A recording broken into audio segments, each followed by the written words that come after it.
Hello everyone, welcome to our YouTube channel Educated Cherry. केंद्रीय अन्वेषण bureau, central bureau of investigation (CBI). सामान्य जानकारी। केंद्रीय अन्वेषण bureau, central bureau of investigation Bharat की एक प्रमुख अन्वेषण एजेंसी है। यह भारत सरकार के कार्मिक, पेंशन तथा लोक शिकायत मंत्रालय के कार्मिक विभाग, जो प्रधानमंत्री कार्यालय प्राइम मिनिस्टर्स ऑफिस (PMO) के अंतर्गत आता है, के अधीक्षण में कार्य करता है।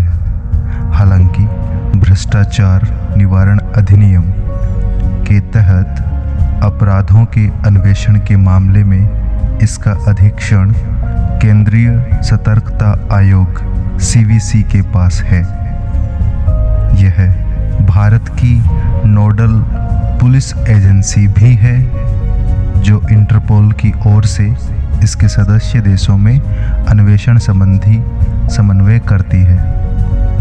इसकी अपराध सिद्धि दर कन्विक्शन रेट 65 से 70% तक है।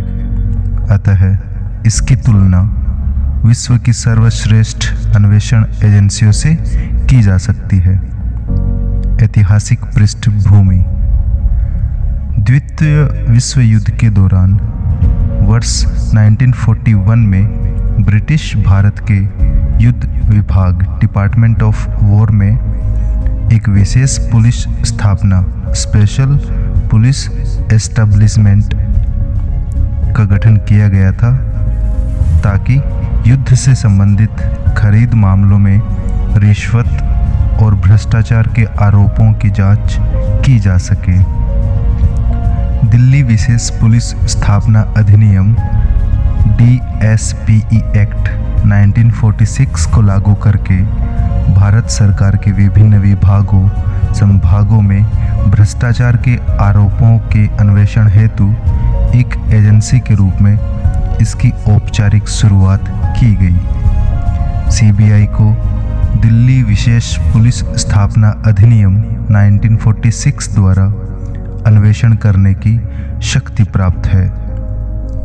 वर्ष 1963 में भारत सरकार द्वारा CBI का गठन भारत की रक्षा से संबंधित गंभीर अपराधों, उच्च पदों पर भ्रष्टाचार, गंभीर धोखाधड़ी, ठगी व गबन और सामाजिक अपराधों, विशेष रूप से आवश्यक वस्तुओं की जमाखोरी, कालाबाजारी और मुनाफाखोरी के अन्वेषण में हेतु किया गया। कुछ समय बाद CBI को चर्चित हत्याओं, अपहरण, विमान अपहरण, चरमपंथियों द्वारा किए गए अपराध जैसे अन्य अपराधों की जांच का उत्तरदायित्व भी सौंपा जाने लगा। CBI द्वारा अन्वेषण योग्य मामले। भ्रष्टाचार निरोधक अपराध। केंद्र सरकार सार्वजनिक क्षेत्र के उपक्रम, भारत सरकार के स्वामित्व व नियंत्रण वाले निगमों या निकायों के लोक अधिकारियों व कर्मचारियों के विरुद्ध भ्रष्टाचार निवारण अधिनियम के तहत दर्ज मामले। आर्थिक अपराध। इसमें प्रमुख वित्तीय घोटाले और गंभीर आर्थिक धोखाधड़ी के मामले, जिसमें नकली भारतीय मुद्रा, बैंक धोखाधड़ी एवं साइबर अपराध, आयात निर्यात और विदेशी मुद्रा विनिमय उल्लंघन, बड़े पैमाने पर मादक पदार्थों, पुरातन अवशेषों, सांस्कृतिक संपत्ति एवं अन्य विनिषिद्ध वस्तुओं की तस्करी मामले शामिल हैं। विशेष अपराध।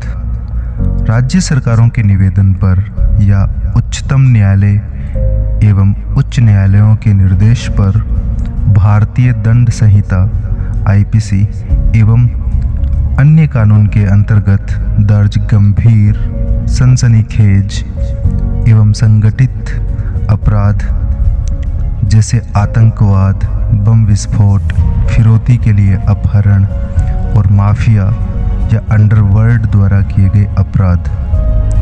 स्वतः संज्ञान के मामले। सीबीआई केवल केंद्र शासित प्रदेशों में स्वतः संज्ञान लेकर अपराधों की जांच कर सकती है।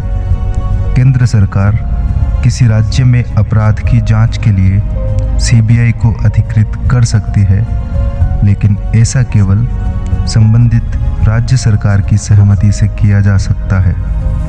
उच्चतम न्यायालय और उच्च न्यायालय सीबीआई को राज्य की सहमति के बिना भी देश में कहीं भी किसी अपराध की जांच का आदेश दे सकते हैं। सीबीआई का निदेशक डायरेक्टर ऑफ सीबीआई दिल्ली विशेष पुलिस स्थापना अधिनियम के तहत पुलिस महानिरीक्षक के रूप में संगठन के प्रशासन के लिए उत्तरदायी होता है। वर्ष 2014 में सीबीआई निदेशक की नियुक्ति DSPE एक्ट 1946 के आधार पर की जाती थी।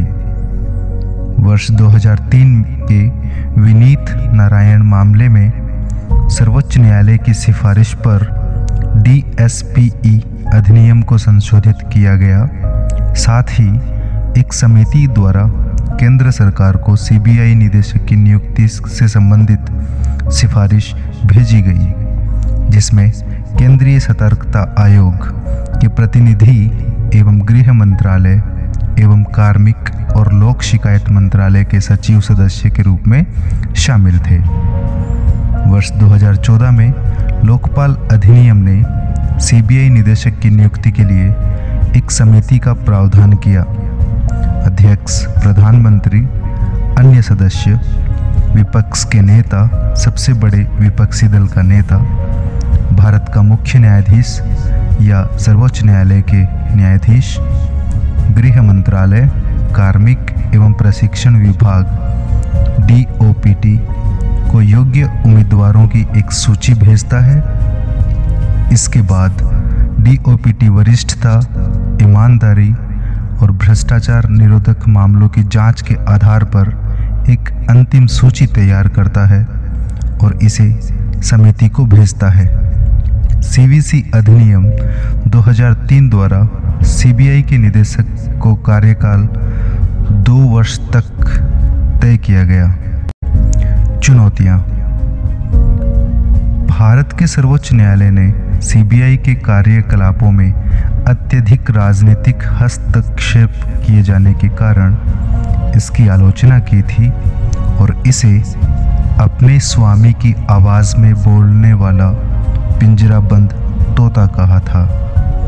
इसका दुरुपयोग प्राय निवर्तमान सरकार द्वारा अपने गलत कार्यों को छुपाने, गठबंधन के सहयोगियों पर दबाव बनाने और राजनीतिक विरोधियों के उत्पीड़न के लिए किया जाता रहा है। सीबीआई पर जांच पूरी करने में अत्यंत विलंब करने का आरोप लगाया जाता रहा है। उदाहरण के लिए 1990 के दशक के जैन हवाला डायरी मामले के उच्च प्रभाव वाले लोगों के विरुद्ध जांच में शिथिलता, विश्वसनीयता में कमी, एजेंसी की छवि को सुधारना अब तक की सबसे बड़ी चुनौतियों में से एक है, क्योंकि प्रमुख राजनेताओं से जुड़े कई मामलों में कुप्रबंधन संबंधी समस्या सामने आई है।